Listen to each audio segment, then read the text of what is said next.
What up? JMO here. On this channel, I like to make stuff that involves woodworking, electronics, gaming, PCs. In this video, I'm going to combine woodworking with vintage gaming and make what I think is a pretty neat piece of decorative furniture.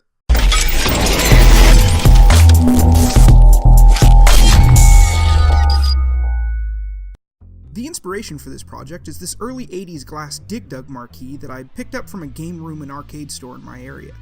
To make a box to display the marquee, I need to measure its height, width, thickness, and the width of the margins.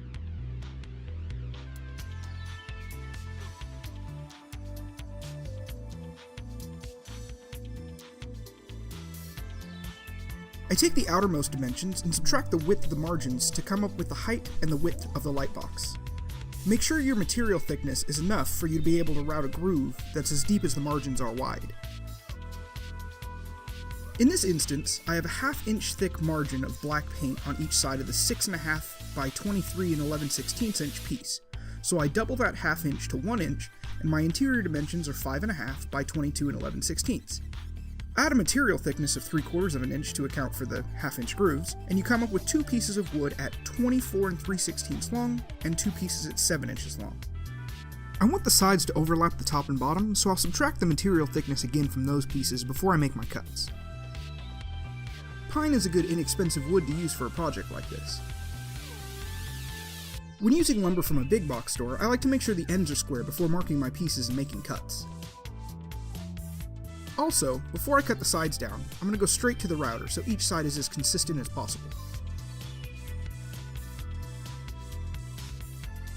Green pine will smoke a little as it burns off whatever sap you may be working through, so don't be afraid of a little burning odor. However, making multiple passes with a cutting depth of no more than 1/4 inch at a time will help ensure that you don't overheat your cutting tool.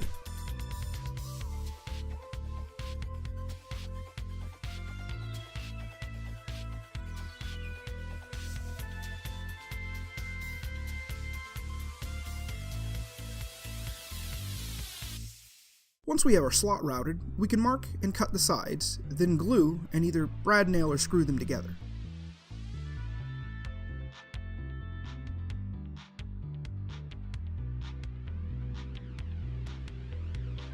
Making your pieces as square as possible will greatly improve the overall appearance of any box you make, and most projects are a box in some form or fashion.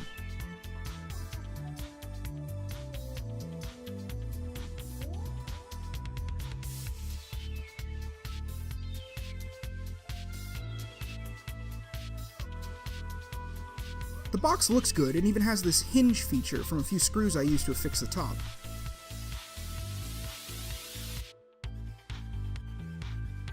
This will make installing the light easy, but I feel like it's too simple. It needs something. How about legs? So, I grab a few pieces of pallet wood, mark them to equal lengths, and cut them down to size. Pallet wood seems to make everything more exciting nowadays.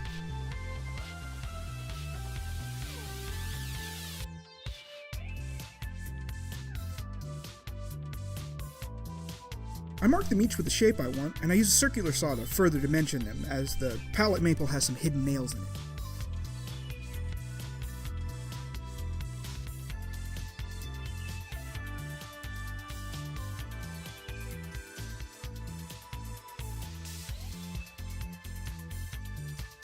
On to my favorite benchtop tool for a more civilized finish and some fine-tuning.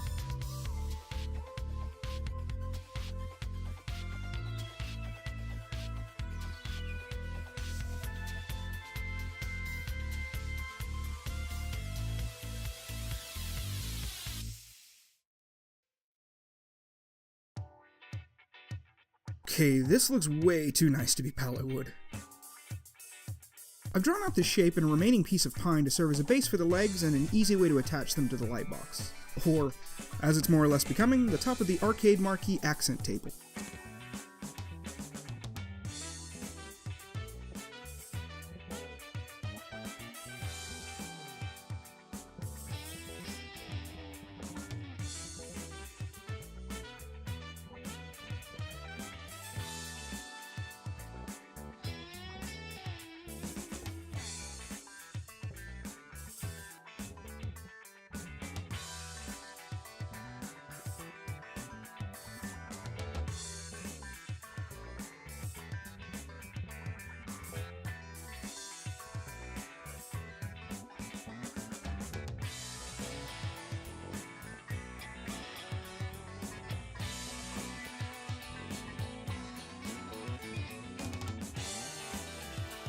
few pilot holes and some countersinking facilitates easy assembly and makes for a very sturdy final product.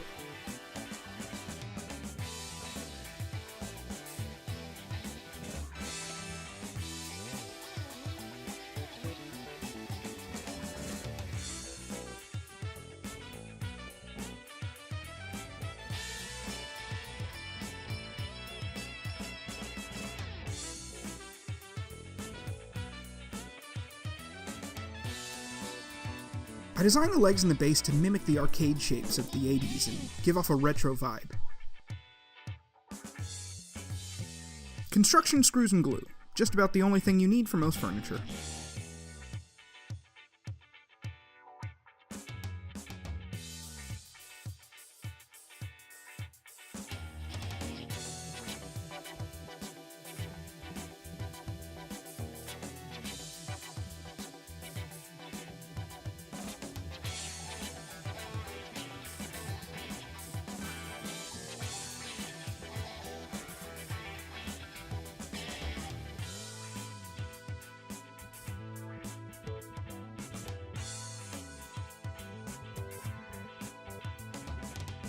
The box slides onto a bolt I've ran through the base and is held in place by a few jam nuts.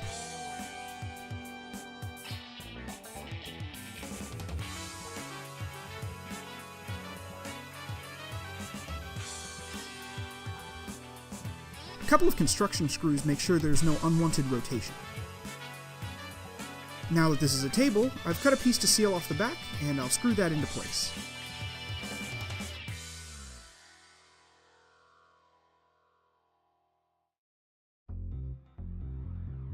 Everything structural is done at this point, so good sanding is in order before a coat of whitewash and final paintwork.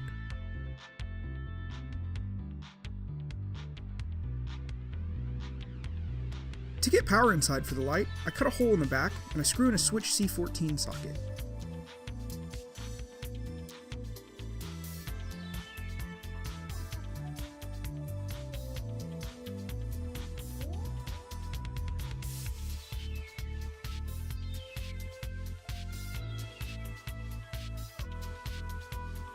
The opening doesn't need to be perfect, as the socket has a flange that will hide your crimes.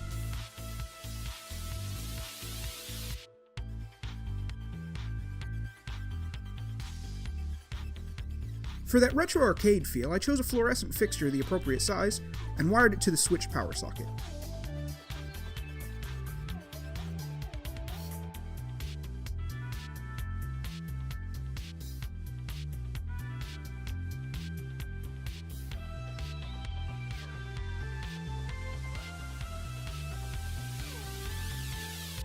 Cut the power cable for the lamp to length, strip the ends, and crimp on some spade terminals.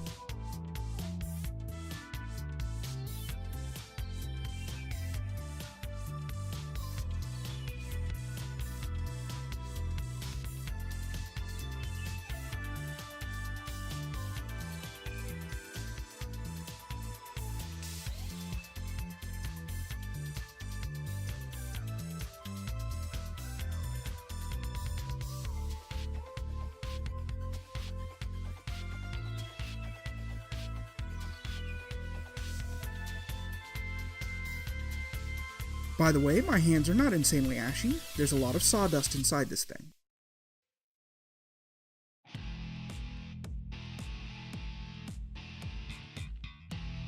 I put a few pieces of foil ducting tape on the back side of the light box to help aim the rays where I want them, and I could finally slide the marquee in and screw the top on for good.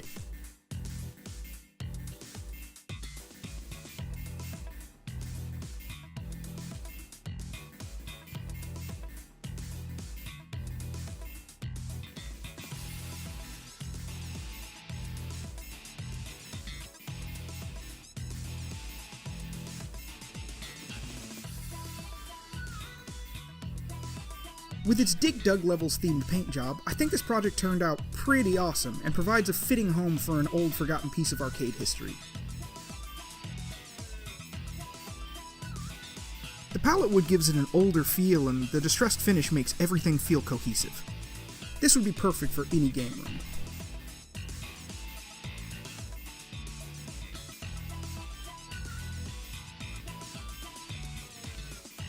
I'd call that functional art. If you've watched up to this point, thanks for taking the time. If you enjoyed, leave a like. Subscribe to see what I do next. I'll see you in the next one.